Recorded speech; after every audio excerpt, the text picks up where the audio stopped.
Bonjour. I'm just going to do a quick test with one member of parliament from Benin.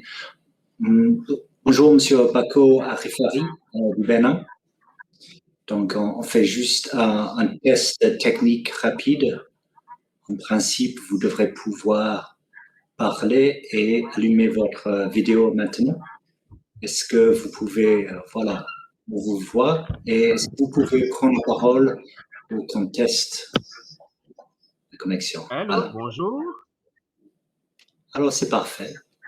On vous voit et on vous entend très bien, c'est que ça marche bien. D'accord, merci beaucoup. Super, merci et à tout à l'heure. À tout à l'heure. Merci. Merci, au revoir. Merci.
Okay. Yeah. I can hear you. Hello, my name is Andy Richardson, Secretary of the Standing Committee on Democracy and Human Rights. I would like to make a couple of housekeeping announcements at the opening of this session. Thank you to everybody for having followed the naming convention for the meeting with your country for the name. For anyone that has not yet done that, please log off and rejoin using the naming convention. Country first, then your name. If during the meeting you need technical help at any stage, please put a message in the chat box. Someone from the Ipu Secretariat will assist you. Interpretation is provided for this meeting. You can select your language from the drop-down menu at the top of the screen. And for good quality audio, all of the microphones will be on mute and all of the videos will be turned off until a speaker is invited to take the floor.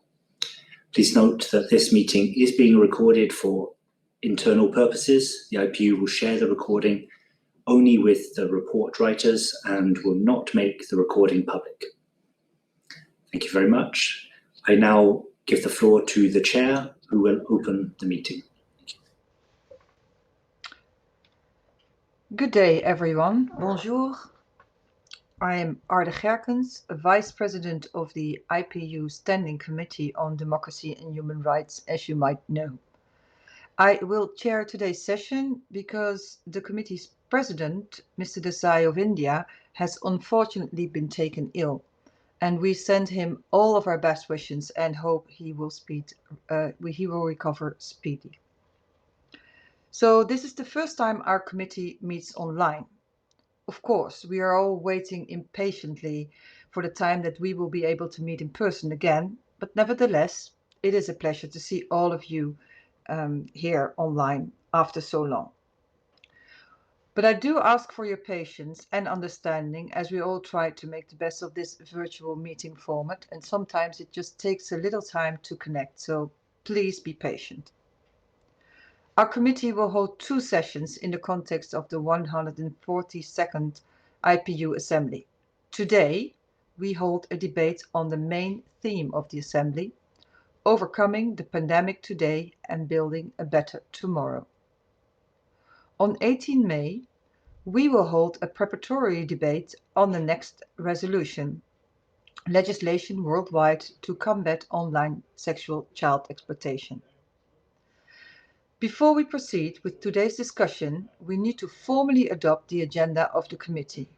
May I take it that we can adopt the agenda that was shared with all IPU members in lead of this assembly?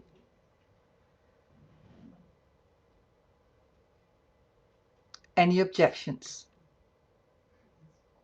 If you want to speak, please raise your hand. I see no objection, so the agenda is adopted. Next, we should approve the summary record of our last session in Belgrade in October 2019. Are there any objections? And please raise your hand if you want to speak.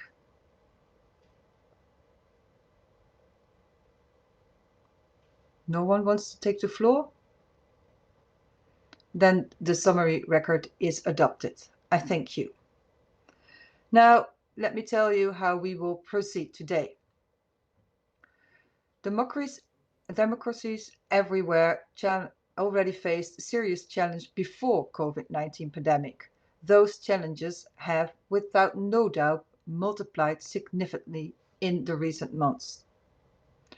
This interactive debate is an opportunity to exchange experiences on how parliaments are approaching the challenges and to draw out lessons of common interests. The main ideas from this session will inform the outcome document of the IPU Assembly that will be adopted later in May. The debate will be split into two segments. One, the impact of the pandemic on democracy and human rights, and two, the impact of pandemics on parliaments. Each segment will last about 1 hour and be introduced by two speakers. After their opening remarks, I will invite delegates to take part in the debate, and you can request the floor by clicking on the green hand icon on your screen. As prescribed by the rules, your intervention will need to be limited to 2 minutes, and I'm going to be very strict about that. I invite you all to observe this time allocation so that as many people as possible can get an opportunity to speak out. If you experience any technical difficulties or any problems with interpretation, please put a message in the chat and someone from the Secretariat will assist you. If all of this is clear, I would now like to start a debate on the first segment, on the impact of the pandemic on democracy and human rights. And to introduce this subject, I will give the floor to Ms. Laura Thornton, Director of Global Programs, International IDEA. Ms. Laura Thornton, you have the floor.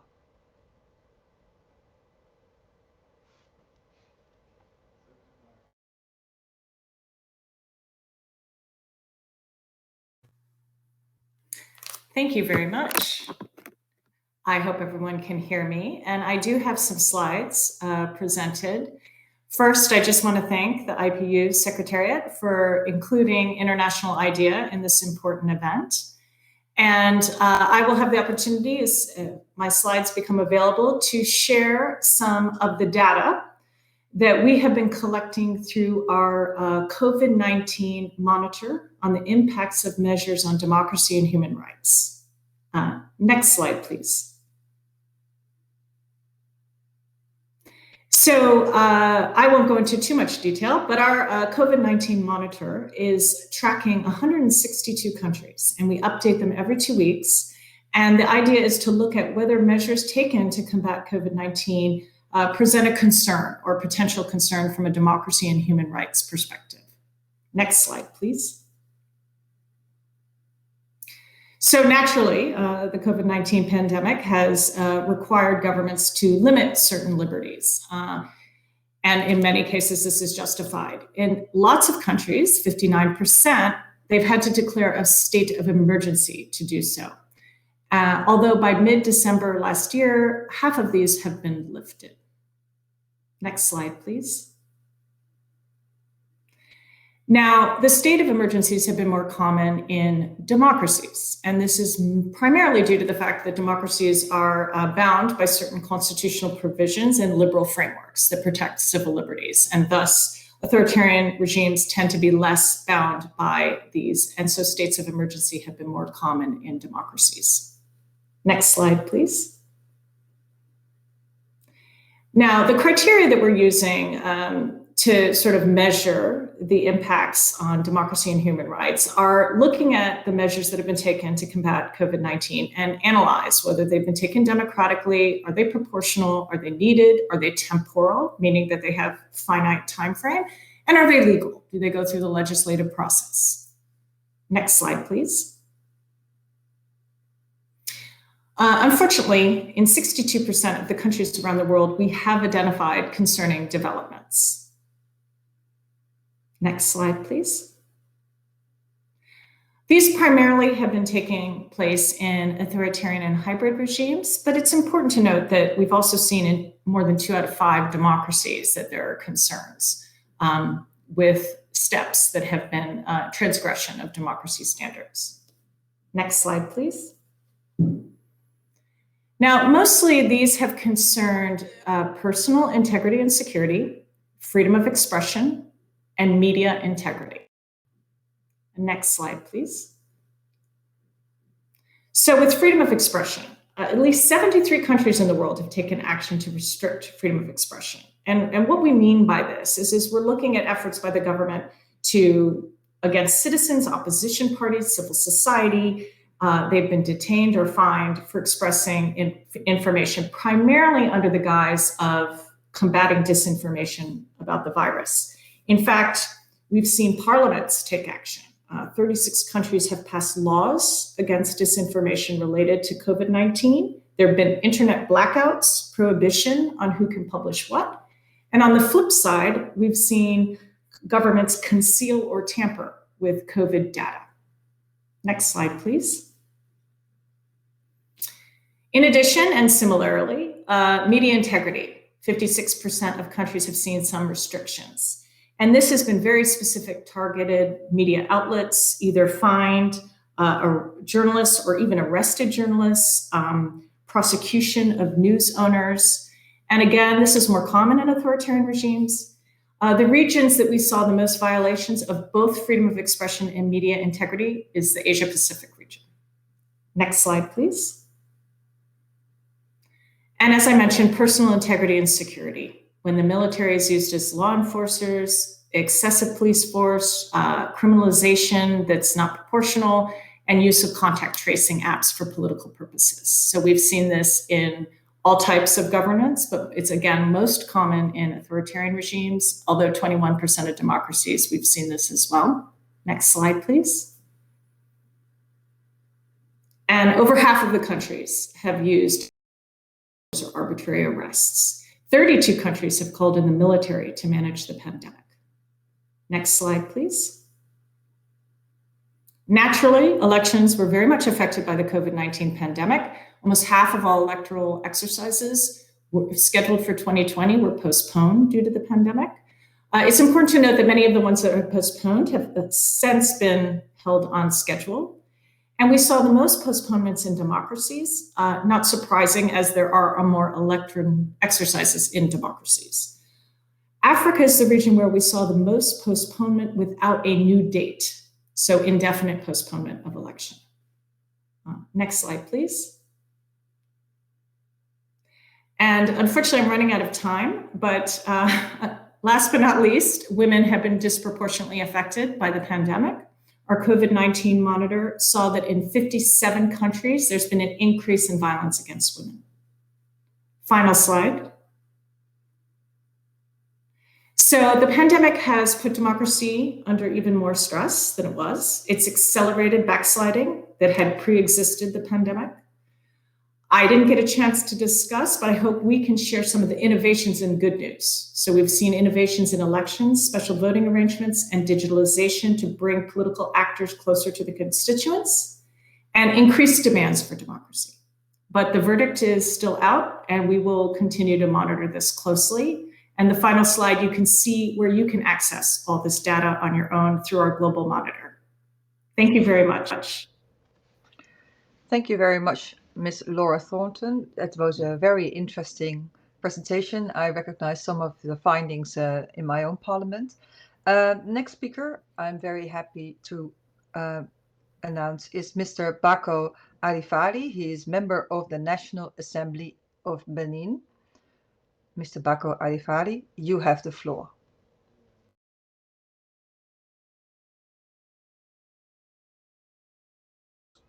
And while he is connecting, may I remind you that if you want to take the floor after his presentation, we will have a debate.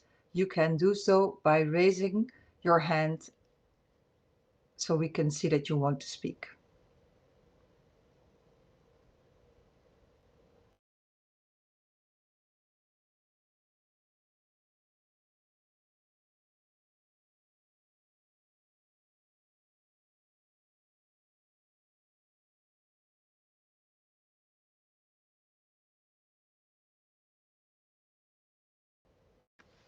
Mr. Bako Arifari, are you there?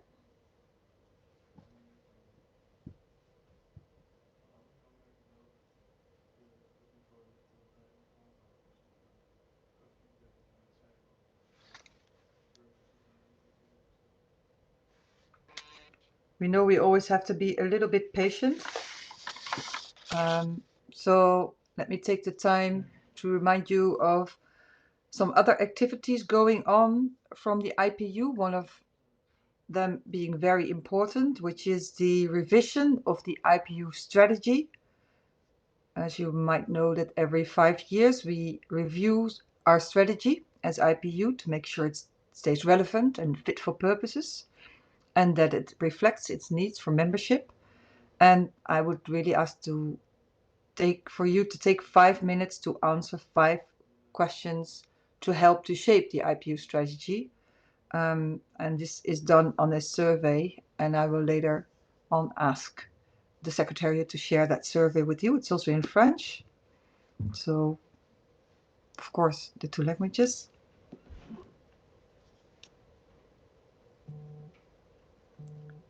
Okay, I believe that Mr. Bako is not able to connect, but we have a speaker from Madagascar who is willing to take his place. I'm sorry, I don't know your name, but if you are there, please take the floor. Madagascar.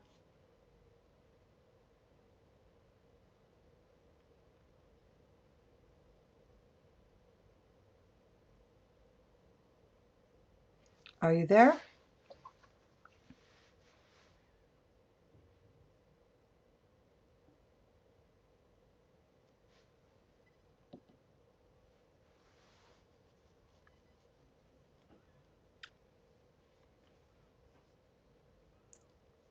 Let's be patient, because we know it takes time to connect. It's new virtual challenges, and it will make us slow down our pace, which is really good. So, Madagascar, are you able to connect?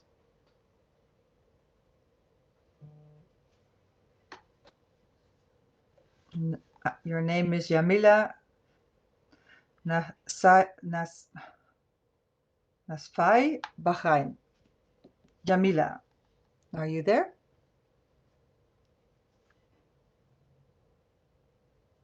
Please take the floor.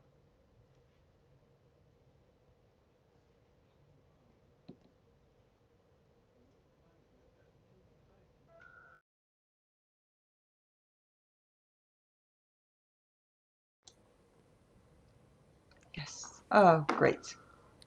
مساء الخير جميعا. صوتي مسموع؟ Yes. اوكي. أنا حقيقة يعني بداية أنا أشكر المتحدثين اللي سبقوني عن موضوع هذا الموضوع المهم. حقيقة يعني موضوع الجائحة، جائحة كورونا هذه من المواضيع اللي فعلا يعني أنا أتصور أن لازم تكون يعني حاضرة في كل اجتماع. احنا عندنا تجربة ما أدري هل لا زال صوتي مسموع؟ تسمعوني؟ اوكي. انا حبيت اشارككم تجربتنا الخطة التشريعية في فترة الجائحة. احنا من بداية انتشار الفيروس عالميا، احنا في البحرين قمنا برفع درجة التأهب لمواجهة بدايته، وساهمت يعني هاي الموضوع ساهم لحد كبير في تحجيم وتقليل الأضرار السلبية اللي ممكن أن تنتج عن هذا الفيروس. جميع الإجراءات اللي اتخذناها كانت حقيقة مطابقة الدولية لحقوق الإنسان، واللي دعت له مفوضية الأمم المتحدة السامية لحقوق الإنسان وتوصيات منظمة الصحة العالمية. هاي الإجراءات والقرارات اللي اتخذناها في البحرين كانت يعني لقت تجاوب كبير في المجتمع البحريني، واللي كان داعم لهذه القرارات والإجراءات، وهذا يعني أدى إلى نجاح هذه الشراكة المجتمعية لحد كبير من انتشار فيروس كورونا في المجتمع البحريني. وطبعا كانت هناك اتخذنا إجراءات بحيث أن حرصنا أن تكون متوازنة، نضمن كفالة حقوق الأفراد وحماية سلامة المجتمع، متماشي ما دعت إليه السيدة ميشيل باشليت مفوضية الأمم المتحدة السامية لحقوق الإنسان، بحيث حرصنا في البحرين عدم فرض أي قيود غير ضرورية وغير متناسبة. على سبيل المثال أن القوات الأمنية لم تستخدم القوة يعني على أساس في تطبيق الإجراءات الاحترازية، بل حفزت المواطنين والمقيمين وقامت بتثقيف المواطنين بحيث أن البقاء في منازلهم والابتعاد عن التجمعات واتباع إجراءات السلامة، وكل هذه اللي قمنا فيه من إجراءات ساعد على الحد من انتشار هاي الفيروس. احنا كسلطة تشريعية كنا في تواصل دائم مع الحكومة، وكانت الحكومة تطلعنا أول بأول عن اللي راح تتخذها والأشياء المطلوبة من أجل مواجهة هذا الجائحة، سواء يعني تأثير الجائحة من الناحية الصحية، من الناحية الاقتصادية، التعليم، كل الحقوق الأساسية للإنسان. فإحنا أيضا سنينا بالتعاون والتفاوض مع الحكومة، سنينا كثير من التشريعات اللي تتعلق بهذه الجائحة، منها طبعا تشريعات اقتصادية جدا مهمة، أقرينا أموال ومبالغ لتغطية نفقات هاي الجائحة والكثير طبعا من الأمور. فكان هاي أنا أعتقد كان نموذج للتعاون ما بين السلطة، إحنا كنموذج للتعاون ما بين السلطة التشريعية وما بين الحكومة من أجل يعني التكاتف في القضاء على هذه الجائحة. وشكرا. Thank you very much, and thank you for stepping in. You were opening the debate, but I'm very happy to announce that we have the speaker now online. So I would like to give the floor to Mr. Bako Arifari to give his presentation, and then we continue the debate. And thank you very much, Bahrain, for your input here. Mr. Bako, are you there?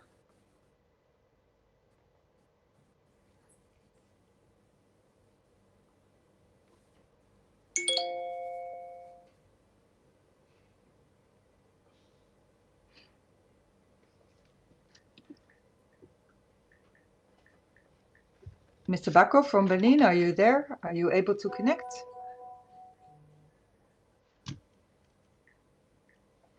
Okay, let me just start the debate. And although we already started, I'd like to still remind you that this segment is focused on the democracy and human rights in general. So if you want to speak on the impact of the pandemic, that's what we do in the second debate. So then please put a message in the chat so we can put you on the list for the speakers for the second half of this debate. If you want to speak, click on the hand icon, and then I will usually give the floor according to the list of speakers, but it may change sometimes in order. So taking in consideration the regional diversity, the gender, and the time available. So when I announce the next speaker, I will also give the name of the speaker who will then follow, so you can get ready. And can I ask the delegates to please turn on the video as they speak and keep the remarks within the 2 minutes as you so perfectly did, Jamila. Finally, I would like to underline that this event aims to be a safe space for all of us, open and genuine, but feel free to say and what you have to say, but please uphold the highest standards of respect and courtesy amongst each other. So I would now like to give the floor, and let me have a check on my list, to Mr. Al-Amiri from the United Arab Emirates, and afterwards I will give the floor to Dashti Ardakani from Iran. But first of all, from the United Arab Emirates, Mr. Al-Amiri. Good afternoon. My name is Dr. Al-Amiri, Mrs. Al-Amiri. Oh, you're Mrs. Excuse me.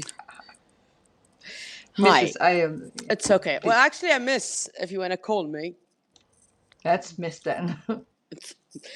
I'd like to thank you for the invitation, and I would like to talk about the COVID-19 pandemic and crisis and the democracy and human rights.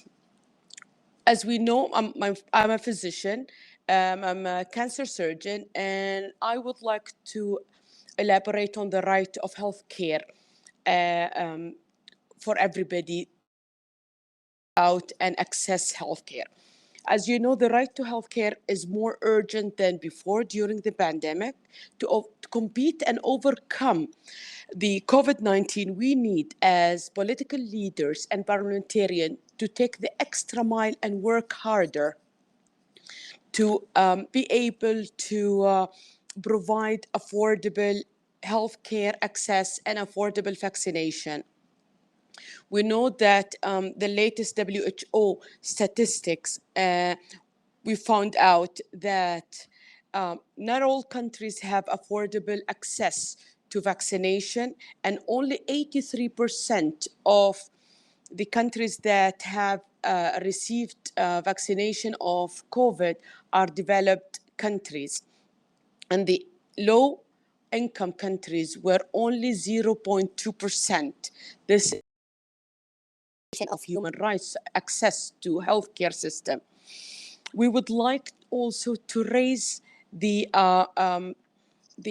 commitment of the world and every parliamentarian in the world and political leaders in promoting more affordable testing. As we know now, and the pandemic is taking a toll on India, thousands and hundreds of thousands are dying getting any access to healthcare. The UAE has helped a lot of countries in their humanitarian approach Thank you. help in. Okay. Your time's up. Sorry. Yeah, but I think you stipulated a very important issue, the human rights and healthcare, and of course we had a resolution adopted on this. So thank you for bringing that up, Miss Al-Amiri. Next speaker is Dashiti Ardakani from Iran, and afterwards is Miss Nataka Rutimana from Burundi. But first, بوروندی Dashiti Ardakani. حالا Yes. گوش میدیم به سخنرانی دشتی اردکانی. First, I would like to express my greetings to you, to Mr. Anthony and your esteemed colleagues. What the spirit of COVID-19 taught us bitter but meaningful lesson from the perspective of human rights and democracy. These days, facts such as hoarding COVID-19 vaccine, prevention of supply of medical equipment to countries that have been hit hard by this virus, imposing numerous serious restrictions in terms of access of other countries to medicine and medical equipment through the continuations of imposing illegal unilateral sanctions, the existence of a huge gap and rift between rich and poor countries in the area of vaccination, non-compliance with the United Nations by some countries in terms of global confrontation with this common threat, and numerous other examples can be considered and identified as serious departure of some countries from basic principles of human rights, humanitarian rights, and democracy, such as respecting the freedom to life and the fair distribution in times of crisis. Islamic Republic of Iran, due to long terms of United States sanctions, is facing shortage of medicine and medical equipment, and this has severely affected the health of the Iranians. In fact, illegal sanctions and pressure of the United States on the global community, continuation of self-centered policies such as hoarding vaccine and vaccine for combating COVID-19, or imposing financial sanction in terms of other countries' access to this medical equipment, has made it very difficult for many countries such as the Islamic Republic of Iran to effectively combat this elusive virus. Imposing and unilateral sanction have caused serious difficulties in Islamic Republic of Iran's economy and as well as its health system. According to these sanctions, not only American companies, but also the majority of companies belonging to other countries cannot engage in trade with the Islamic Republic of Iran. Okay, thank you very much. Thank you. Mr. Dashti Ardakani. Next speaker is Ms. Sabine Natakarutimana from Burundi, and afterwards from Palestine, Bilal Kassem. But first, Ms. Sabine. Oui, merci Madame la Vice-Présidente pour la parole. On a enregistré les premiers cas de COVID-19 le 31 mars 2020. Mais là, en matière de démocratie, nous, on a organisé nos élections au mois de mai en 2020 et se sont bien déroulées, bien sûr, en appliquant les mesures barrières de prévention contre le COVID-19. Et de là, à l'instar des autres pays du monde, le gouvernement a pris des mesures de prévention individuelle et collective, des mesures de création et de décentralisation des centres de dépistage, des mesures concernant la prise en charge gratuite de tout cas de COVID-19 dans notre pays, mais aussi la mise en quarantaine de toute personne positive pour éviter la transmission à tout le monde. Et toutes ces mesures, je dois avouer qu'elles ont été prises en protégeant les droits de l'homme, mais aussi en protégeant les droits de la population. Donc, je dirais qu'au Burundi, nous sommes sur une bonne voie.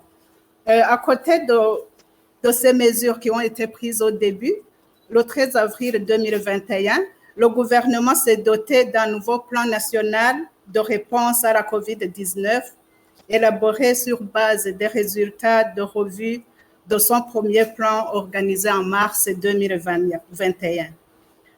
Voilà, s'agissant du Parlement, je vais le dire une fois pour toutes, dans ses missions de vote de loi et de contrôle de l'action gouvernementale, nous avons convoqué le ministre de la Santé pour qu'il puisse nous expliquer comment le gouvernement est en train de continuer à faire la riposte pour lutter contre la pandémie. Et de là, les parlementaires ont pris l'option aussi d'aider le gouvernement en sensibilisant la population pour lui demander d'appliquer les mesures barrières de prévention, mais aussi en faisant des dépistages dès le premier signe de COVID-19. Voilà. Merci bien. Non, je voulais terminer quand même Oui. en suscitant la solidarité nationale pour mettre fin à cette pandémie et permettre à nos pays de continuer à se développer. Je vous remercie. Merci, Madame Sabi. And next is Mr. Bilal Kassim, and afterwards from China, Mr. Zhuo Jinping. But first, I give the floor to Mr. Bilal Kassim.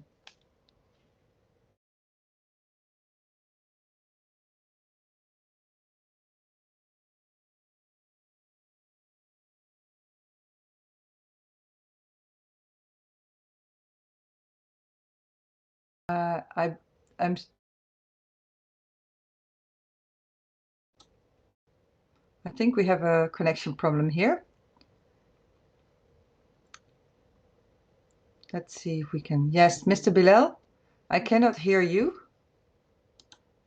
I believe you are muted.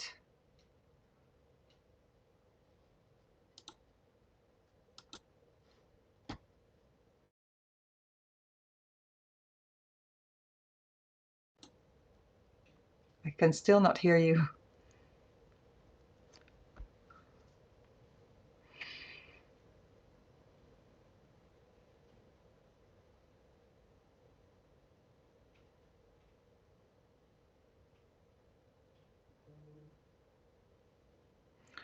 Okay, let's move to China so you can check your connection and we'll come back to you later. Mr. Zhuo Jinping, and then afterwards India, Raksha Katse. But I see Mr. Bilal coming back. I still cannot hear you. I'm sorry. No, maybe you can try to reach out to the Secretariat to see what went wrong. And I would like to give the floor to China, to Mr. Zhuo Jinping. Are you there, Zhuo Jinping?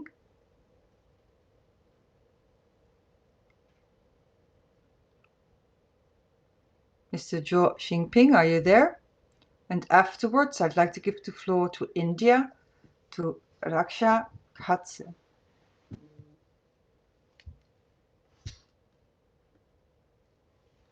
Okay, Raksha Katse, are you there? We'd like to give you the floor. And after Raksha Katse, we'd like to give the floor to Switzerland, Ms. Lorenz Fehlmann.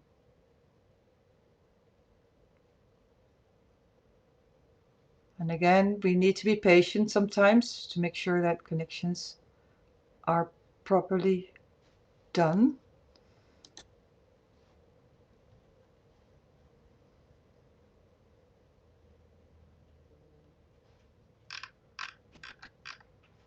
Anyone?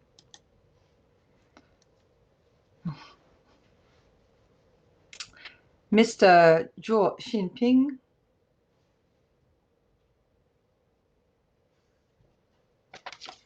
Ms. Raksha Katse or Ms. Lorenz Fehlmann. One of you can speak. And while we wait, I'd like to maybe give you some information on another event that's happening, which is the parliamentarian event on the Internet Governance Forum. As you might know, since a couple of years, IPU and the Internet Governance Forum are closely working together to get more parliamentarians updated on Internet policies. And the Inter-Parliamentary Union will host a parliamentarian event at this year's Internet Governance Forum, the IGF. And if you would like to have more information, then you can leave your contact details at the survey. You can see it in the events chat where the link is if you would like to have more information on that Internet Governance Forum, which is actually a forum I've been going through for the last 12 years. It's very interesting. It's got every information on the internet. And I can see China connecting. Mr. Zhuo Xinping, ni hao. Ni hao ma. Dear Chairman. You have the floor. Yes. You have the floor. Yeah. Dear Chairman, fellow colleagues, in connotation of human rights is comprehensive and extensive, among which the rights to survival and development are the primary basic human rights. In the face of the COVID-19 pandemic, the Chinese government has always adhered to the people-centered concept of human rights, insisted on the supremacy of people and life, put every single citizen's safety and health first, and made every effort to safeguard the value and the dignity of human life. We have also offered large-scale emergency humanitarian assistance across the globe. By extending a helping hand to countries and international organizations in need, China has implemented the concept of a global community of health for all and made important contribution to the global fight against the epidemic. At present, the COVID-19 pandemic is still spreading around the world, and the global inequality is rising. The gap between the North and the South is also widening, and the rights to development is facing new challenges. At the same time, racism and xenophobia are on the rise, with being fueled by rampant false information and hate speech. While some individual countries are busy exploiting the academic to politicize irrelevant issues and stigmatize other countries, and the vast number of developing countries find that the legitimate requirements to obtain vaccines have not gained enough attention and been met. China calls on all countries to put the people first, strengthen multilateral cooperation, and adopt multifaceted, coordinate, inclusive, and innovative measures. First, we should effectively protect the rights to life and health, deepen international cooperation, and strengthen information sharing, as well as joint prevention and control. In particular, we should enhance vaccine cooperation.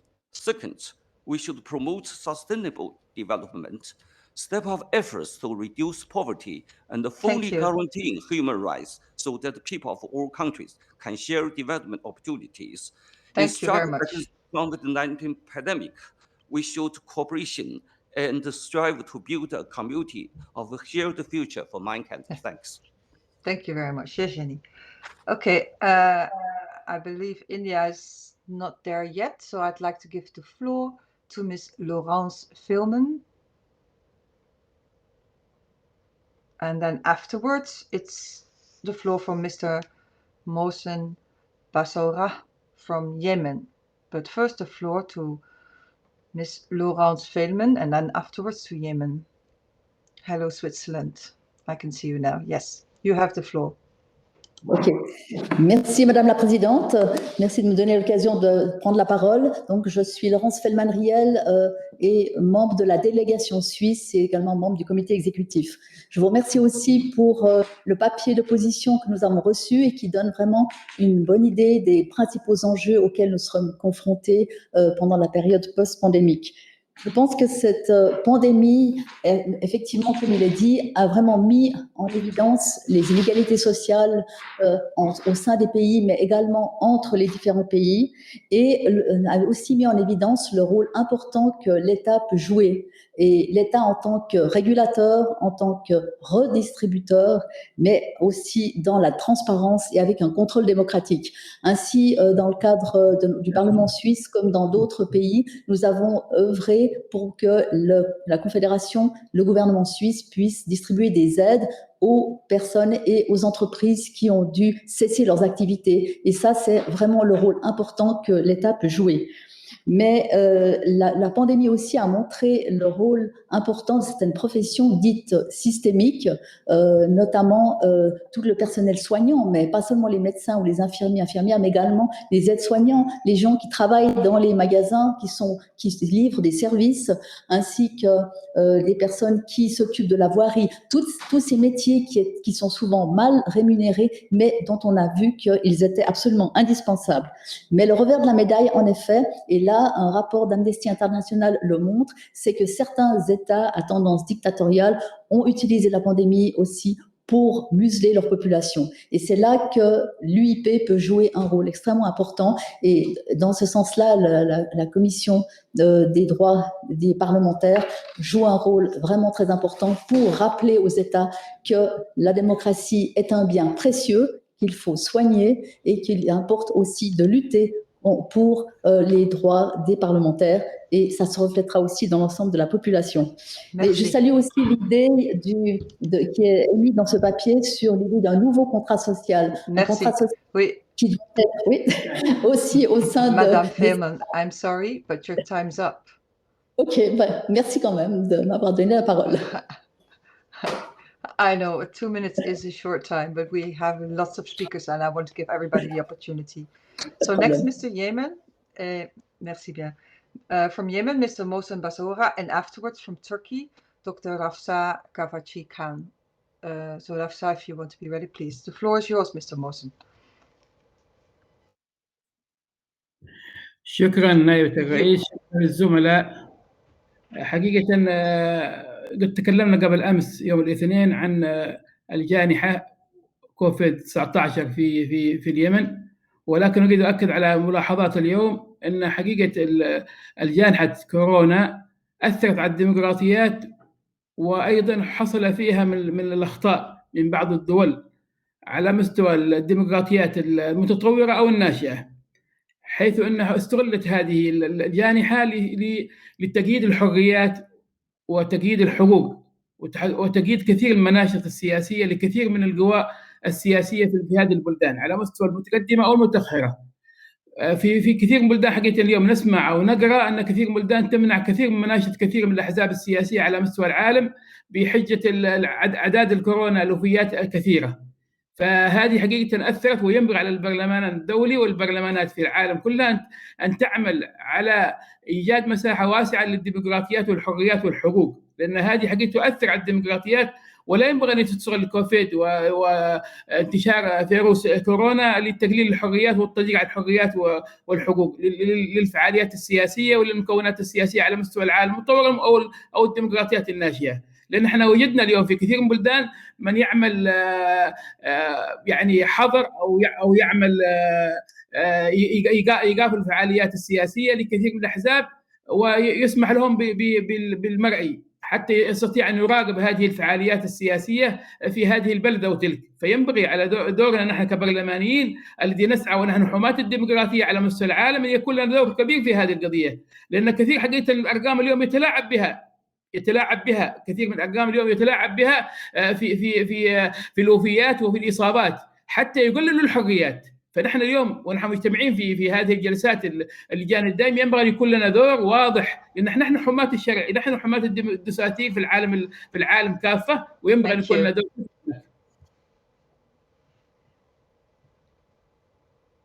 Thank you very much for your contribution. I give the floor to Turkey and afterwards to Argentina, to Mr. Jorge Tayana, but first Dr. Rafsa Kavachi Khan. Thank you so much. I hope everybody is in good health.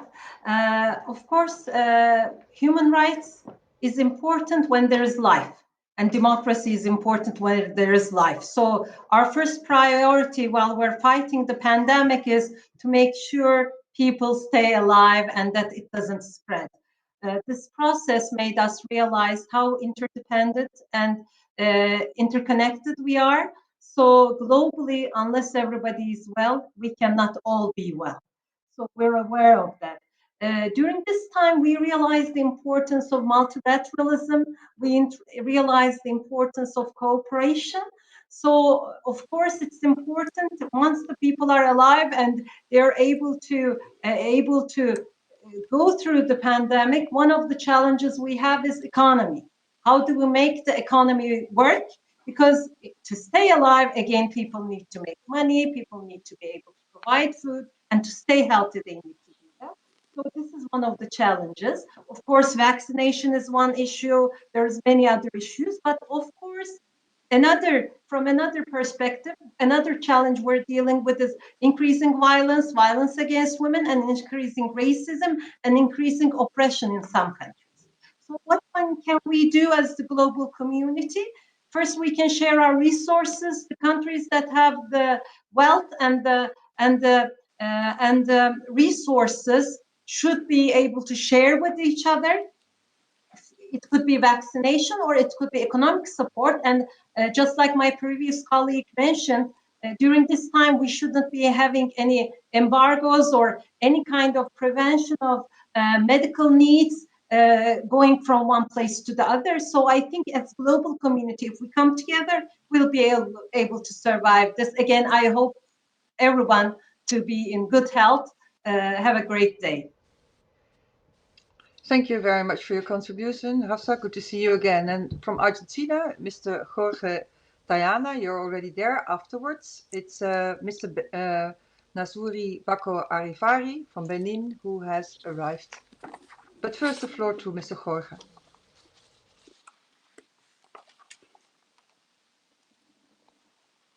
Okay, good morning, Ms. President. The pandemic till now is showing an image of our world that is not very nice.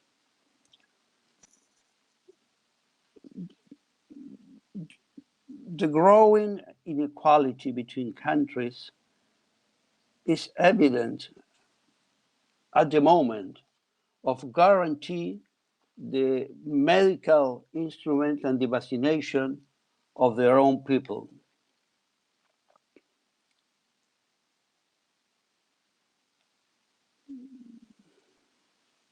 It's very difficult not to see the deal between the developed countries and the pharmaceutical industry to concentrate the aid and support and vaccines in their countries.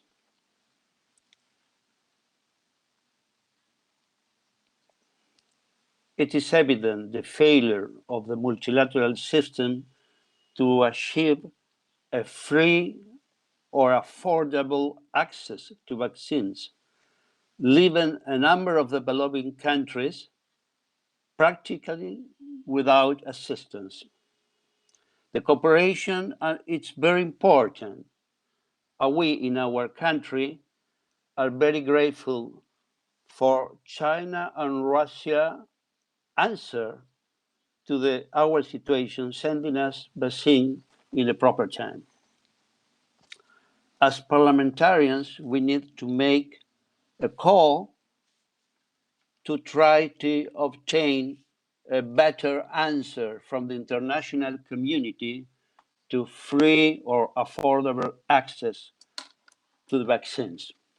Other way, democracy and human rights are really not guaranteed now and in the future. Thank you very much. Thank you very much, Mr. Tayana. Now I'm looking to see if Mr. Bako Arifari has arrived from Benin, and next would be Miss Heather McPherson from Canada. I'll give the floor to you, Miss Heather McPherson, and afterwards Algeria, Miss Benbadis. But first, McPherson. Thank you very much, and thank you, esteemed colleagues, for being here today. It's been a very interesting conversation. I want to take a minute to talk a little bit about what's been done in Canada. As everyone knows, over the past year, the COVID-19 pandemic has been raging across the world. It has affected every aspect of our lives. A perfect example of that, of course, is that I am joining you from my home in Alberta, Canada, rather than in person.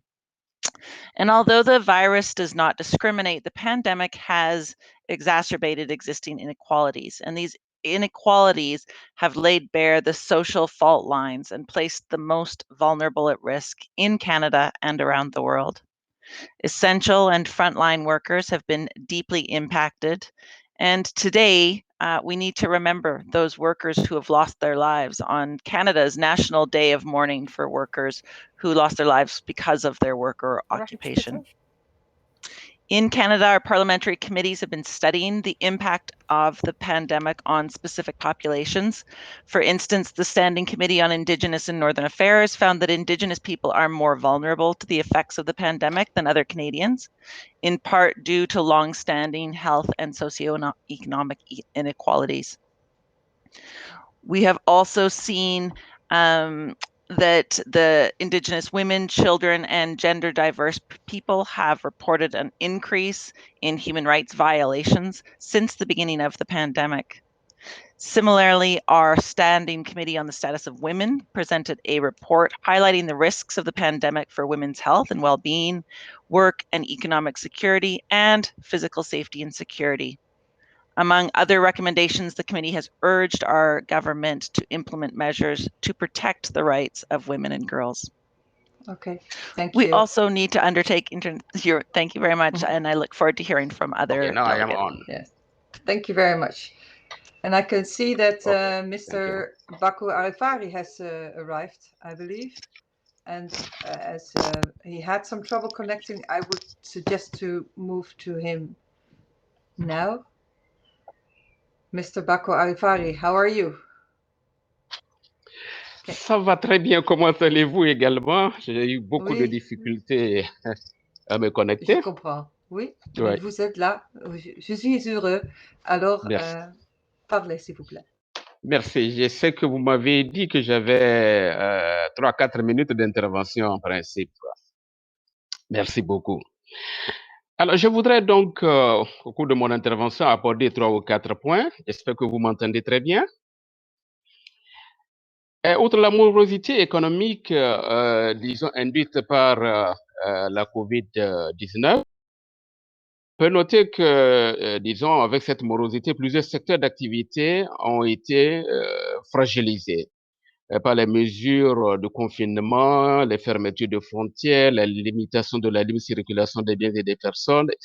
Tout ceci a conduit à une baisse drastique des recettes d'exportation et de même que la fiscalité intérieure dans les pays, entraînant donc une baisse des revenus des ménages, une menace sur les emplois, une angoisse sur les jeunes en quête d'emploi, la fragilisation du droit à l'éducation, au logement et aussi à l'accès à des services de base comme la santé, l'eau, l'électricité, l'alimentation, etc., particulièrement dans les pays en développement.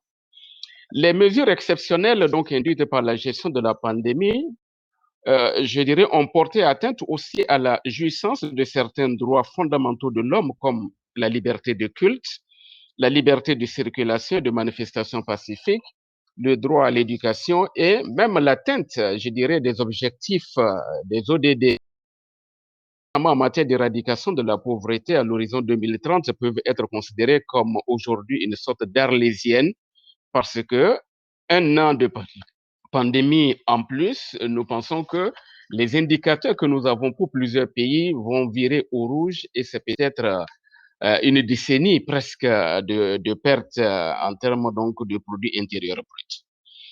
S'agissant de la gouvernance démocratique dans les États, faut-il le rappeler, la tenue d'élections périodiques et la possibilité pour les citoyens d'élire leurs dirigeants dans un temps défini constitutionnellement constituent des fondements essentiels de la démocratie. Malheureusement, avec la pandémie, l'on constate un recul démocratique dans plusieurs régions du monde. Partout, des élections ont été reportées ou tenues dans des circonstances difficiles. La vigilance sanitaire et ses effets politiques ont poussé certains à parler même de la pandémie comme une sorte de pandémie politique. En ce sens que nombre de régimes autoritaires en ont profité tantôt pour reporter sine die et donc se donnant peut-être des mandats supplémentaires, tantôt pour organiser des scrutins tronqués avec à la clé l'interdiction de manifester pour contester les résultats du fait de l'état d'urgence sanitaire. Et donc, les mesures de lutte contre la pandémie ont négativement impacté la liberté d'expression, la liberté d'association et de regroupement. L'élection des responsables publics a connu aussi une baisse d'attraction en raison de la pandémie, d'où une baisse historique des taux de participation dans nombre de pays, même les plus grandes démocraties. Les électeurs, par crainte de contamination, ont déserté les urnes et cela a un impact sérieux aujourd'hui sur la légitimité des dirigeants que nous avons dans un certain nombre de pays. Face donc à ces conséquences sur l'expression démocratique et de la jouissance des droits, les parlements et les États sont appelés à renforcer la coopération en vue des échanges pouvant aboutir à des solutions susceptibles d'éradiquer le coronavirus. En attendant cet objectif ultime, il est impérieux que les parlements, pour préserver les droits et les acquis démocratiques par le vote de lois limitant les mesures exceptionnelles dans le temps et l'exercice d'un contrôle vigilant sur l'action du gouvernement, malgré les contraintes de la tenue des plénières pour délibérer. L'organisation de plénières rotatives dans certains parlements montre que des mécanismes peuvent être trouvés pour continuer par exercer les fonctions parlementaires dans les pays. Il est également nécessaire de revoir constamment les mesures prises et les solutions apportées aux effets de la pandémie afin d'en garantir la cohérence avec les normes en vigueur en matière de droits de l'homme et de constitutionnalisme et d'état de droit. Aussi urge-t-il de s'engager. Allô? Vous m'entendez? Oui. Il faudrait donc que les parlements s'engagent aussi dans la lutte contre l'instrumentalisation de la pandémie à des fins politiques par une grande vigilance et veille démocratique. Une alliance entre les parlements et la société civile s'avère un moyen efficace pour contrer les dérives autoritaires de certains régimes qui veulent profiter de la situation de la pandémie pour reporter les élections. Les parlements peuvent instaurer un débat démocratique et un contrôle sur l'action gouvernementale en votant en urgence des lois dérogatoires avec des délais d'application limités afin d'éviter de laisser l'initiative aux seuls exécutifs de légiférer par décret et ordonnance sous le couvert de l'état d'urgence sanitaire. Voilà ce que je voudrais apporter comme contribution et je vous remercie, Madame, de m'avoir permis de prendre la parole. Merci beaucoup et je suis heureuse que c'est possible d'avoir une connexion enfin. So the next speaker is Ms. Vaisa Membadis from Algeria. And afterwards we'll try Palestine, Mr. Bilal Qasim again. C'est ça. You can speak. I cannot hear you. Maybe you are muted. D'accord. Yes, I can hear you now. Très bien, vous m'entendez? Yes. Oui, ça va. Oui, Madame la Présidente, mes chers collègues, je suis encore une fois heureuse de me retrouver parmi vous et je voudrais simplement vous faire part d'un certain nombre de réflexions que nous inspire cette situation malheureuse. Et c'est une situation qui a une constante. Bon, la première constante, c'est qu'elle n'a épargné aucun pays. Une deuxième constante, c'est qu'elle vise à concilier deux données qui peuvent parfois être contradictoires. La première donnée, c'est de sauver les vies humaines et la deuxième donnée, c'est de porter atteinte aux libertés individuelles. En effet, face à cette pandémie, nul ne sera en mesure d'établir une stratégie infaillible pour l'éradiquer. Et dans tous les cas de figure, il faut nécessairement décider d'imposer des mesures restrictives par rapport aux libertés. Car il serait utopique de compter sur la stricte obéissance des citoyens. C'est pour cette raison que c'est une situation qui peut parfois s'apparenter à ce que l'on connaît en droit, l'état d'urgence, qui est l'une des circonstances exceptionnelles prévues dans les constitutions et dont la caractéristique essentielle est de limiter les libertés publiques, bien sûr dans un but d'intérêt général. Dans le cas de figure, Il s'agit d'une question de santé publique afin de rétablir l'ordre. Voilà, ce sont les quelques réflexions que m'inspire la situation pandémique que nous vivons actuellement, avec un grand espoir d'en voir le bout un jour. Voilà, je vous remercie. Merci. Thank you very much. And next we will move to Mr. Belal Kassim, and afterwards Cyprus. And Cyprus will be the last speaker. So then we can move to the second part of the debate, and you can have more comments over there. But first, Mr. Belal Kassim. Let's hope it works.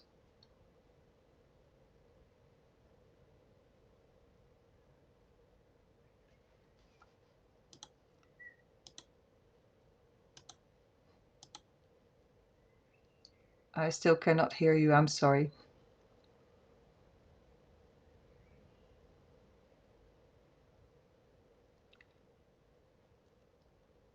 And we have a disconnection, unfortunately. Some challenges, technical challenges here. Let's see if you can reconnect. Yes, there you are again. Nope, not working. Okay. Let's move on to Cyprus. Ms. Skefi Kutra Kukuma. I hope I pronounce your name right. It's a challenge, all these names. Please, you have the floor. And maybe Mr. Kassim, another headset could help sometimes. But good evening yes. from Cyprus. Good evening from Cyprus. For over a year now, the world has been struggling with the COVID-19 pandemic and the associated health and socioeconomic crisis. The COVID-19 pandemic and the declaration of a state of emergency have represented a golden opportunity for those who for years have been seeking to impose the full deregulation of labor relations, the reduction of labor cost, and introduction of new flexible forms of work, but especially has put democracy under even more serious stress and increase the demand for democracy. A series of online meetings were organized, hosted by the IPU and UN Women on the strategic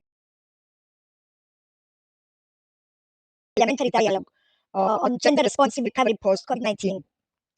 Because the impact of crises are never gender neutral, and the COVID-19 crisis is no exception. Beyond the public health crisis, the COVID-19 pandemic has brought about a full-fledged economic and social and political, in this discussion, crisis.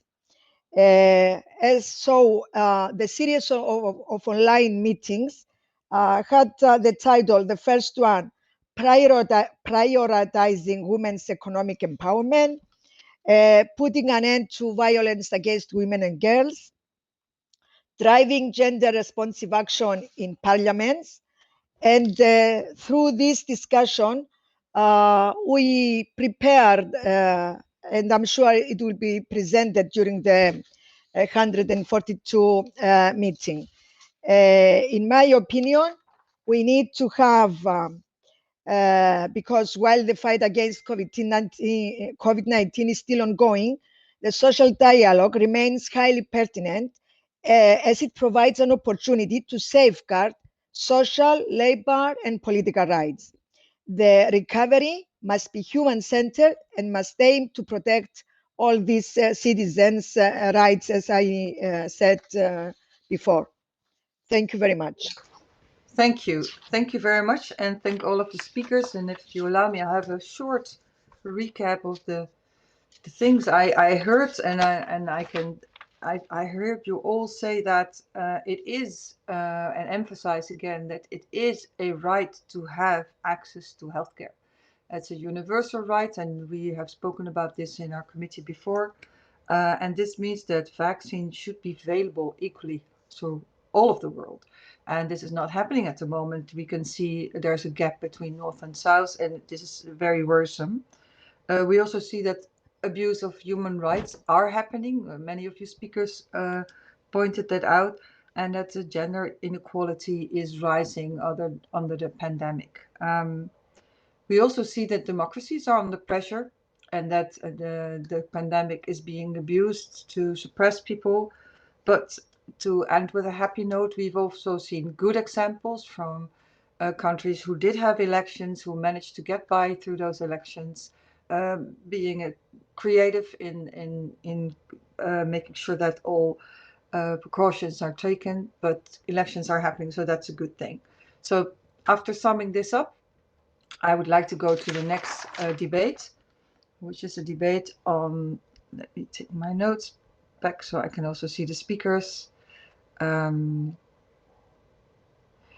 second segment is on the impact of the pandemic. I think some of you kind of already pointed that out. Of course, the economic impact is huge, but to introduce the subject, I would like to give the floor to two speakers. First of all, Mr. Andy Williamson, who is a senior researcher from the Center of Innovation in Parliament from Ipu, and second, Ms. Cynthia Lopez Castro, member of the Chamber of Deputies, Mexico.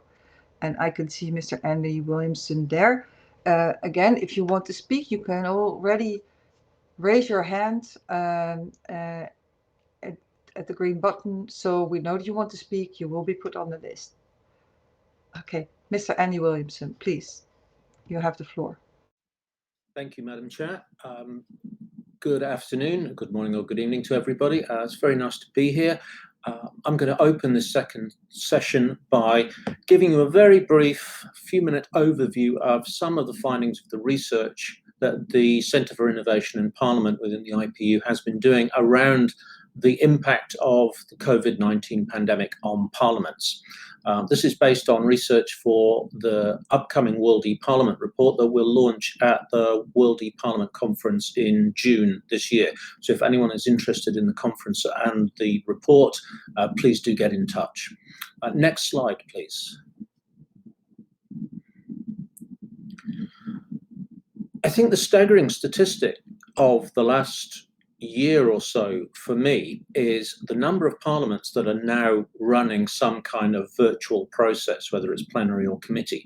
And we've seen in the last 12 months, we've gone from no remote parliaments to 33% of the parliaments surveyed holding a plenary session of some kind online. And this could be fully virtual, or it could be hybrid, where some members and officials are in the chamber, but most are in a remote location, whether that's within Parliament or within their own homes or offices, or sometimes regional public buildings. For committees, that number is even more significant. 65% of parliaments that we've surveyed, and this is 116 member parliaments, have held committee meetings in some kind of virtual format. And we know the reason for this is committees are much easier, it's much smaller, less formal, much easier to hold them remotely. And this has had benefits for participation amongst the public and civil society, as well as a solution to the crisis caused by the pandemic. Next slide, please. So the big question is, what has this year of rapid enforced innovation meant for parliaments in terms of their digital infrastructures and remote practices? We feel that it's significant. We feel that it's made a considerable impact on the way parliaments think about how they work. Parliaments, 76% said that they would retain some or all of the remote features that they have adopted in the last 12 months. So 3/4 of parliaments will keep at least some of the digital tools that they've used. And these range from public-facing tools that they've used to interface with the public for participation, through to tools at the back end of Parliament to keep it up and running, to help with passing legislation, with submitting legislation, and managing vote processes and debates. So it's a very broad range of technical support across the business processes of Parliament. Next slide, please. And I'm going to sum this up very, very quickly, and so we can get into the discussion and a more informed debate about this, by looking at some of the key changes that have happened over the last 12 months for parliaments. And I think the biggest change that we recognise is the acceleration of modernisation within parliaments. And what I mean by that is the transformation of business processes, the transformation of procedure to make it more digitally focused. So we're looking at how we can increasingly use digital tools to enable the work of Parliament. And this has significant benefits in terms of transparency and accountability, as well as the business benefits for the institution and the democratic benefits for members.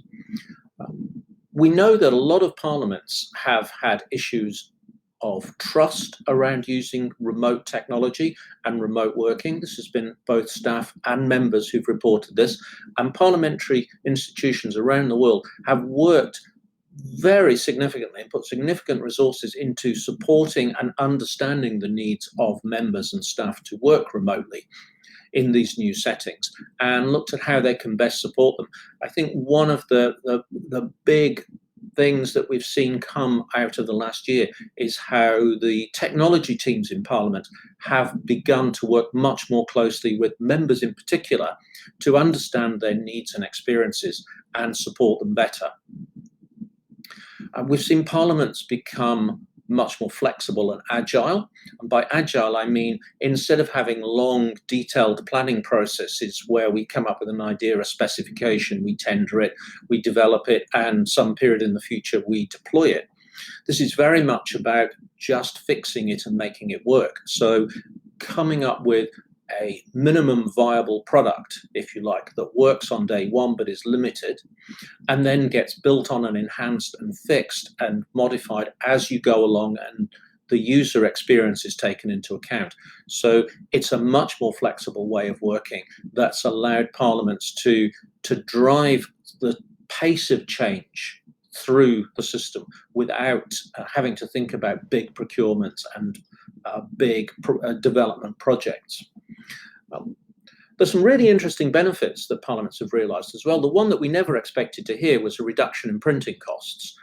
Because members are working virtually and staff are working at home, there isn't the big cost of printing. More and more is done digitally. Papers are delivered digitally. We don't have travel costs the way that we did before because there isn't the need to travel.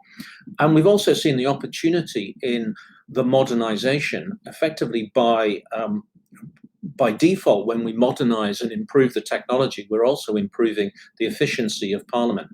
And the move to remote working and the use of cloud computing and remote services has increased the resilience of parliaments to respond to crises in the future.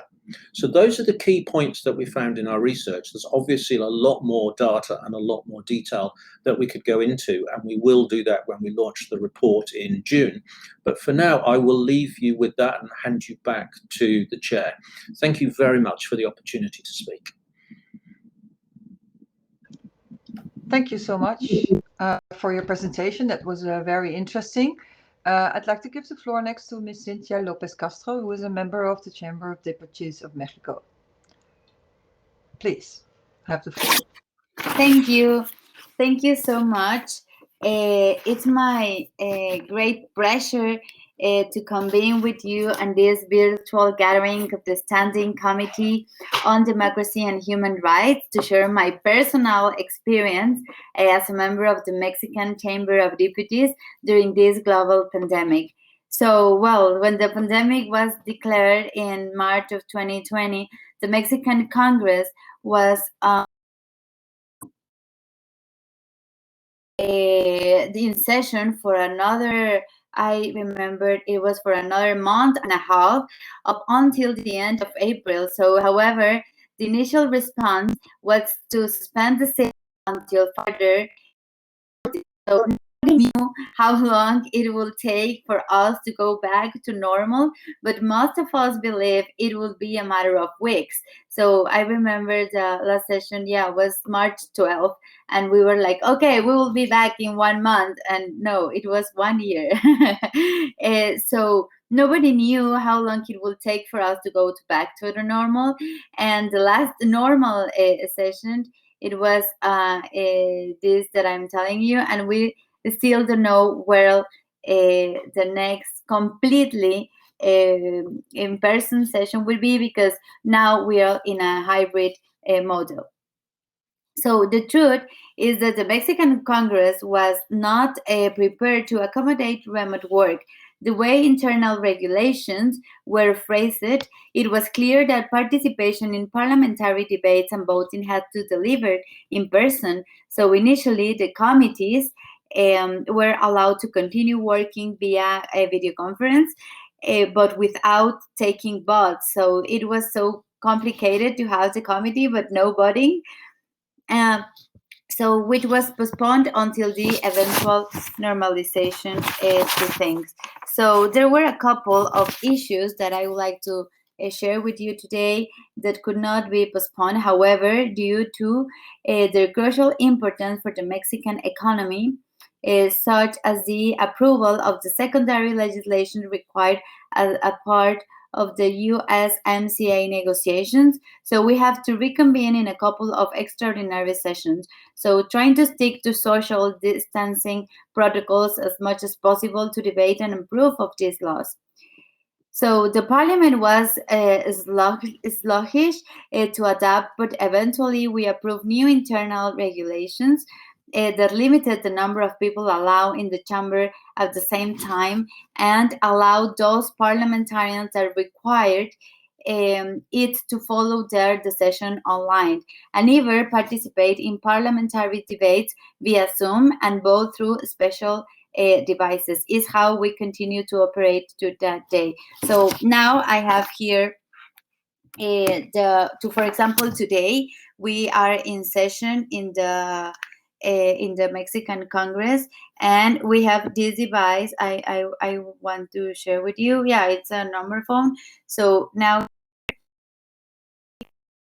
session by Zoom, and we vote by our device in the committees and also in the vote for some laws. So I believe that we have gained some agility as a chamber due to these new dispositions. The work in the commissions, for example, is perfectly possible and more easier to do online. So I believe that we could keep that going on ever after we achieve herd immunity. So, however, there are some aspects of the work of the member of the parliament that cannot and will never be able to be fully substituted by virtual alternatives. So I think the most is like the negotiation, lobbying, this negotiation in the hall is, I think that we are missing so much. So negotiation to you is, for example, imply an important amount of direct contact and personal empathy. That is just not the same in a flat screen. So now what we're doing is like we have like Zoom meetings, but for negotiation are very important. It's difficult. Like we need to see in person. So I think that was the most the thing that is missing right now. So nothing can substitute the political and mediatic import of addressing the nation from its highest tribune in the plenary of session of the Chamber of Deputies.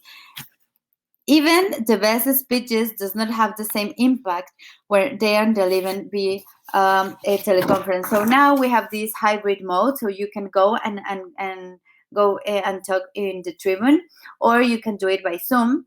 But these are not the same. If it's a very important topic, or if it's a very important topic to you, it's important to go to the tribune, because if you do it by Zoom, I don't know, like it's not the same aspect. And for example, in all the mediatic things is not the same aspects that if you are in person. So I do not believe that the Chamber of Deputies is somewhat closer to people because of the pandemic. It was possible to before through the parliamentary TV channel, but it has never been so popular. And I think that we are in some meetings, it's not popular at all to see the Congress members in the Zoom. So to engage with people, we members of parliament have to be seen walking the streets. that was the main difficulty I have encountered with the pandemic, to remain present to my constituents, without being able to meet, to be with, very difficult. And I have done all within my reach, from opening direct WhatsApp lines to contributing with masks and other protective equipment donations. But it has been a tough challenge. The district that I represent is one of the most affected in Mexico City. So going to the district in this year, it was quite difficult. But well, it's a challenge from the MPs to continue in the streets with our constituents. So my district comprises mainly popular neighborhoods from downtown from Mexico City, and it was very hardly hit, both in terms of contagious and deaths, and due to the economic impact. Many of the leaders in my grassroots structures are Americans, most of them in the informal economy and without access to the formal social security network. So I have faced very sad and difficult moments as death mounted and became very closer. And also, for example, in Mexico, like almost 2 million of people have lost their job. So it's very complicated, because sometimes I think that you are in the Chamber of Deputies talking about one topic, for example, marijuana, like 1 month before, and the people there, it's not important for them to legalize marijuana now, because they have another topics that are more important. So I think that what is missing is that our Chamber of Deputies could be like more closest what the people demand, what the people is demanding. So I think the human toll of the pandemic has been high. In the more than 1 year of the pandemic, the Mexican Chamber of Deputies has registered almost cases of COVID. We are around 5,000 with all the teams, and about 500 of parliamentarians, 102 involving has been in cases of positive COVID, and 28 people have lost their lives, including 2 legislators. As all the parliament, it has been a terrible pandemic that we have lost people that we really love.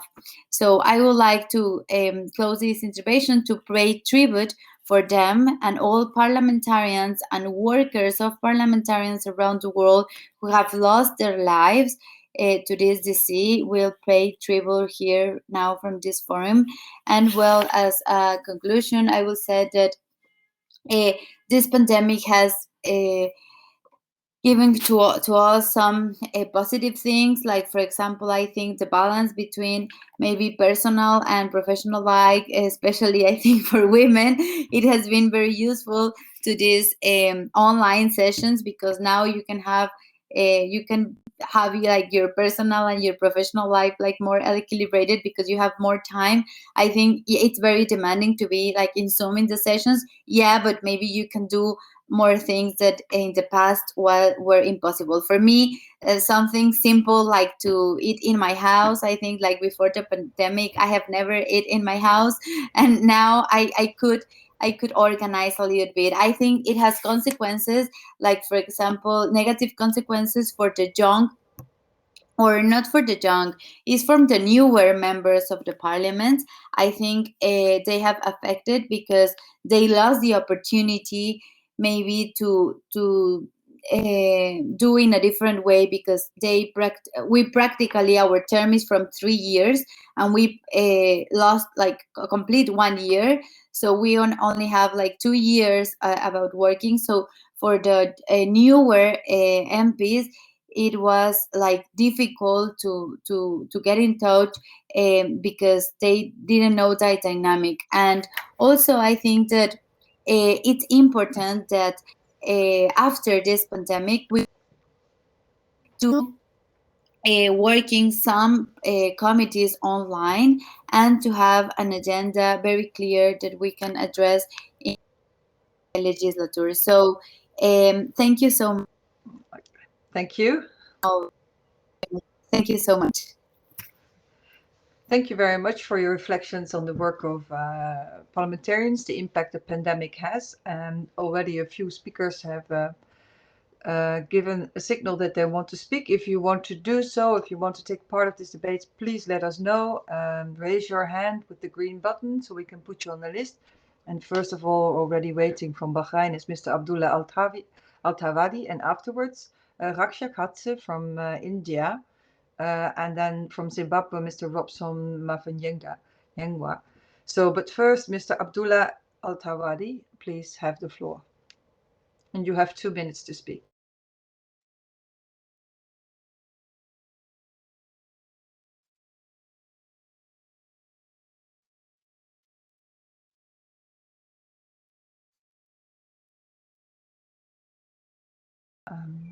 Yes. You have to unmute yourself. Yes, I can hear you now. It is very soft. Maybe a little louder.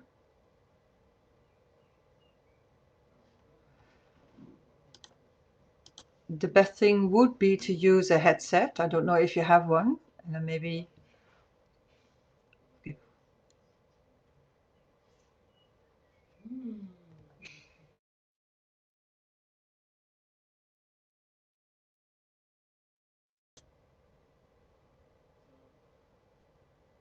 I cannot hear you at the moment. I'm sorry. I suggest we you try with a headset, find a headset, and then we move on now to India. Raksha Katse, if you're there, you can take the floor, and we'll come back to you later, Mr. Abdullah Al-Tawadi. India, are you there? Or Zimbabwe, Mr. Robson Mafanyengwa? Either India or Zimbabwe.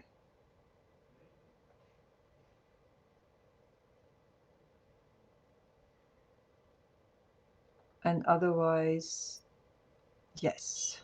Afternoon, Madam Chair. This is Rob. Do you hear me, Madam?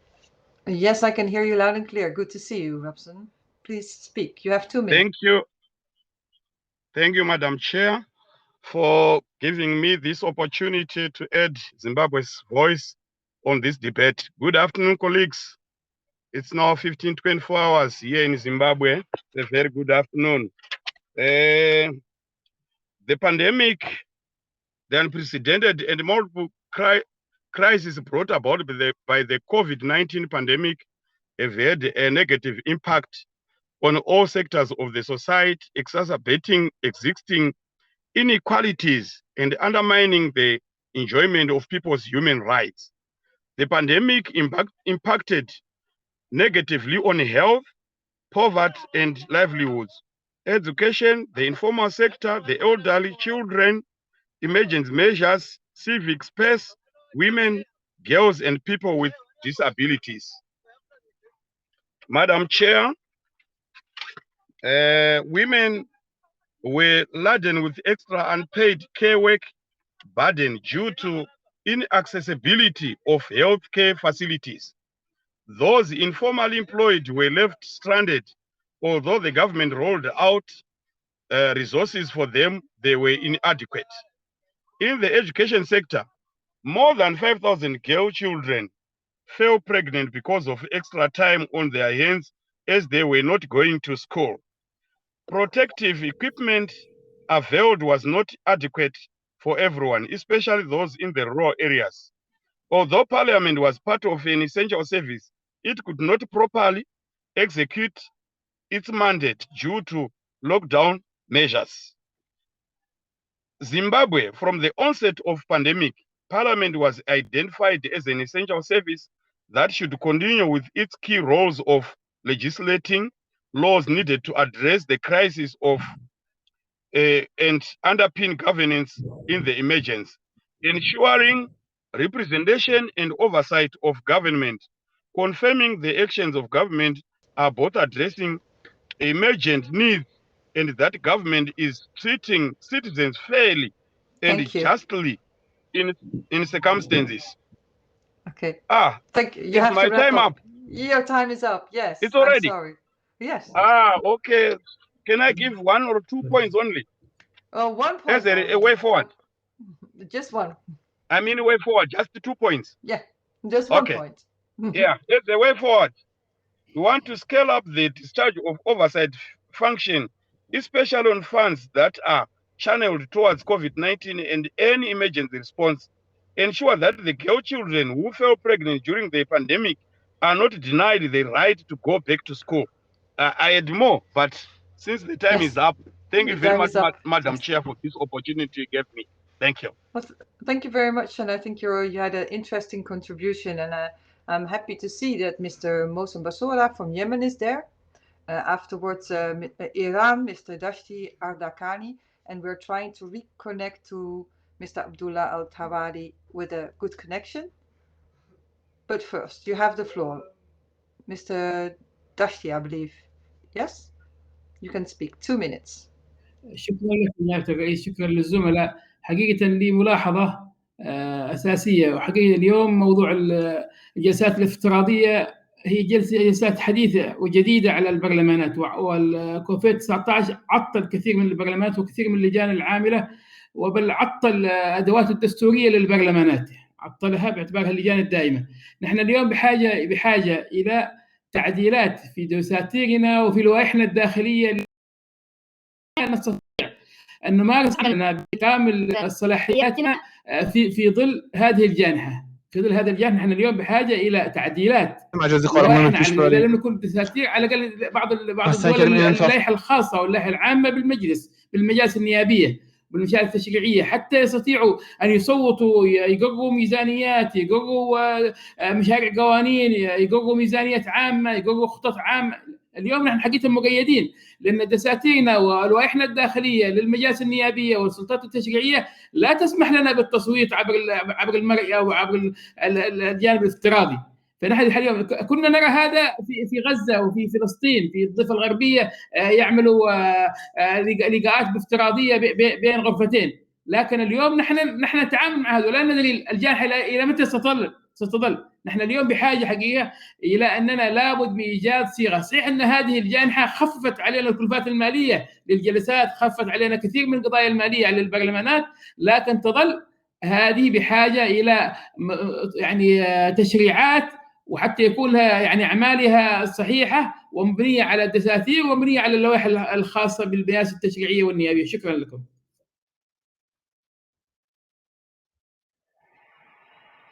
Much, and I think you made a point. خیلی متشکرم از سخنان شما. و سخنران بعدی آقای اردکانی از ایران هستن. اگه کسی میخواد صحبت کنه لطفا دستتون رو بلند کنید و بعد میتونید بحث ملحق بشید.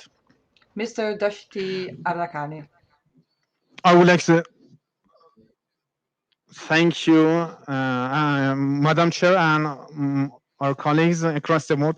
Islamic Parliamentary of Iran in its 11th round actually started its month last year. And at the time, we were at the corona peak and its crisis was devastating. We tried to actually open the parliament at the time as actually scheduled. But unfortunately, three of our colleagues or representatives, actually, we lost them due to the COVID-19 pandemic. And some other colleagues, some other representatives also afflicted with the coronavirus. With the help of information technology, our parliament started its work and actually scheduled its meetings with observance of sanitary protocols, and we tried the representatives to actually fulfill their duties. And actually, they traveled to their constituencies and actually express their sympathies with the people who suffered from this pandemic. And they also try to observe actually sanitary protocols at their constituencies, and they try to help the government in order to prevent the disease. I would like to actually thank and ask our colleagues across the world in order to have better and equal access to the vaccine for this disease. Unfortunately, as I said before, we are under cruel U.S. sanctions, and we are very suffering from this. We condemn this and human rights. And I would like to ask our colleagues across the world in order to get better access, equal access to this vaccine. And thank you for your patience. Thank you. Much for your contribution. خیلی And I believe متشکرم از مشارکتی که داشتید. Mr. معتقدم Abdullah که Al-Tawali is again trying to connect. So if you want to take the floor, let me have a look. I cannot see you, but hopefully I can hear you now. Let's see. Mr. Abdullah Al-Tawali, are you there?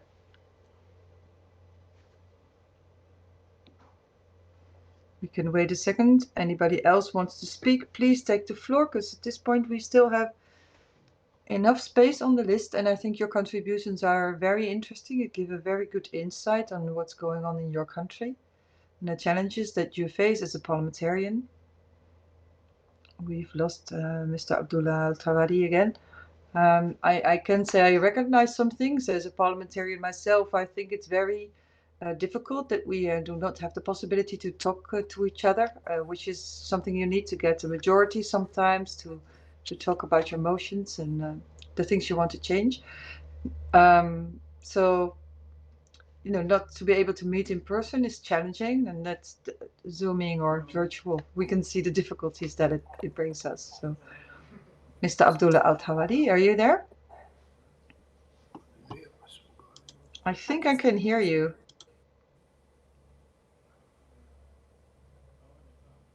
I believe I heard you. Yes, I can hear you, and I can see you now. This is great. So, please, take the floor. Now I cannot hear you again. I can see you, but not hear you.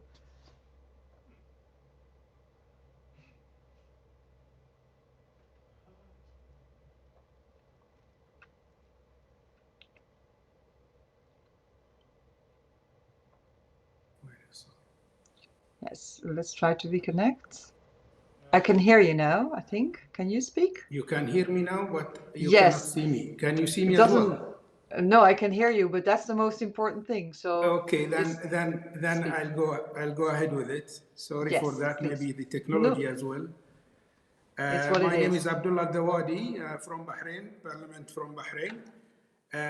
في الواقع تماشيا مع التطورات المتعلقة بفيروس كورونا كوفيد 19 والتي ألقت بظلالها على سير الحياة في مختلف المجالات، وتزامنا مع إجراءات الاحترازية الوقائية التي اتبعتها مملكة البحرين، عمد مجلس النواب إلى عقد جلسات الاعتيادية عن بعد أونلاين، ويأتي تنفيذ آلية عقد الجلسات النيابية عن بعد دعما للجهود الوطنية التي تقوم بها الحكومة للتصدي لفيروس كورونا والمحافظة على صحة وسلامة المواطنين والمقيمين في مملكة البحرين، وتزامنا بالإجراءات الاحترازية والتدابير الوقائية التي اتخذتها الحكومة لمواجهة هذه الظروف الاستثنائية، وفي ذات الوقت حرصا على استمرار عمل مجلس النواب بانتظام.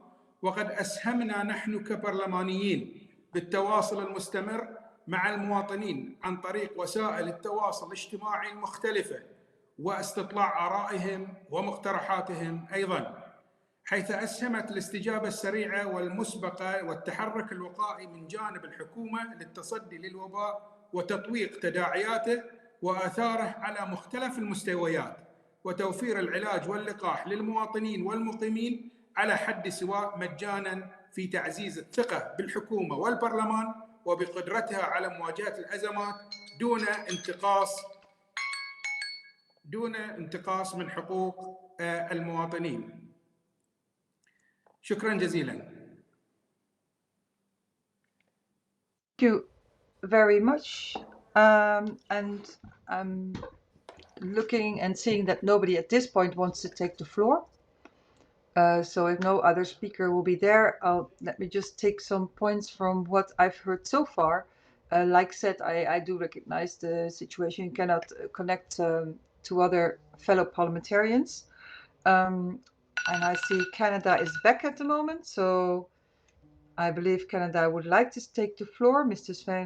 Svengerman, you are there, and I'd love to give you the floor on this topic, the impact of COVID on the parliamentarians. Thank There you you very are. much. Good to see you. Thank you so much, Madam Chair, and thank you, colleagues.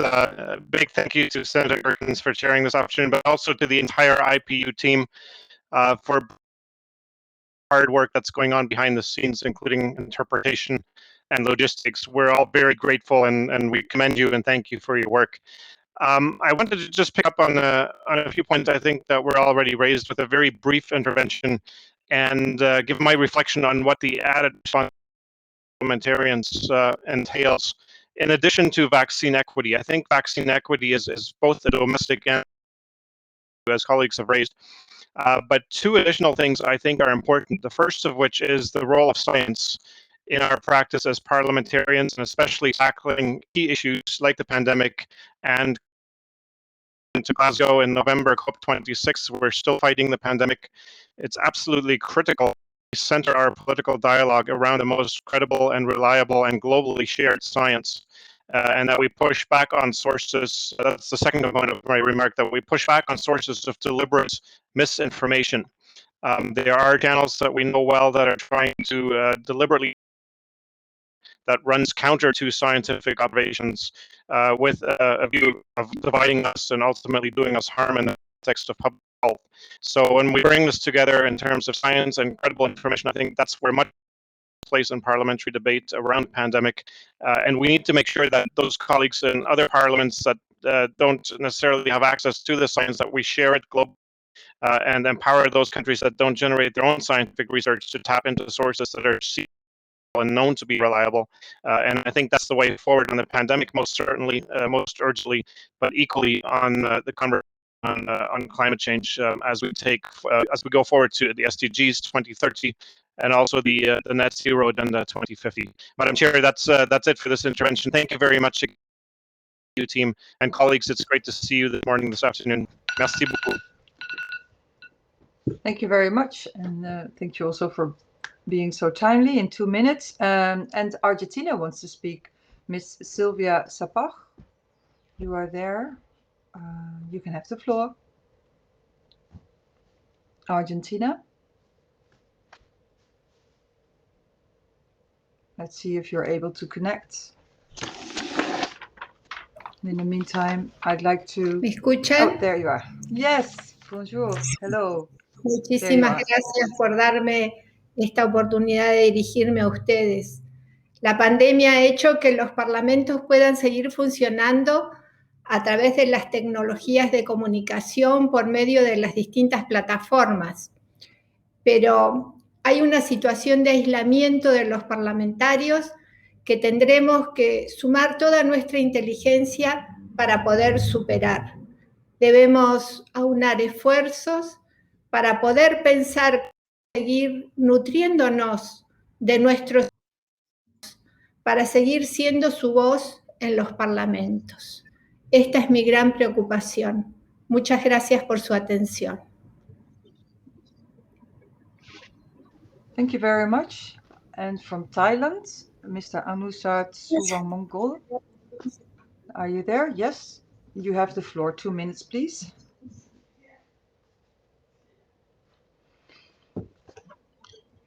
Thank you, Madam Chair.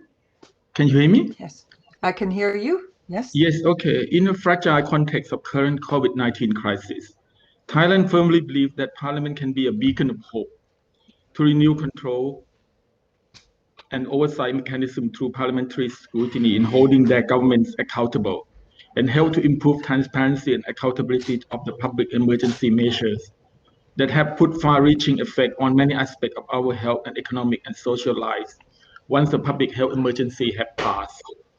Parliament can work toward guaranteeing meaningful participation of all sectors of society and diverse civil society actors in decision-making process on COVID-19 response.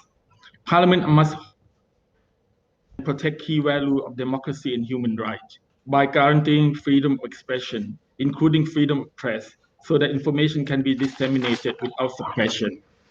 Parliament, as well as media and technology companies, need to counter misinformation with accurate, clear, and evidence-based information, and avoid overbroad effects that could result in a censorship and protected speech.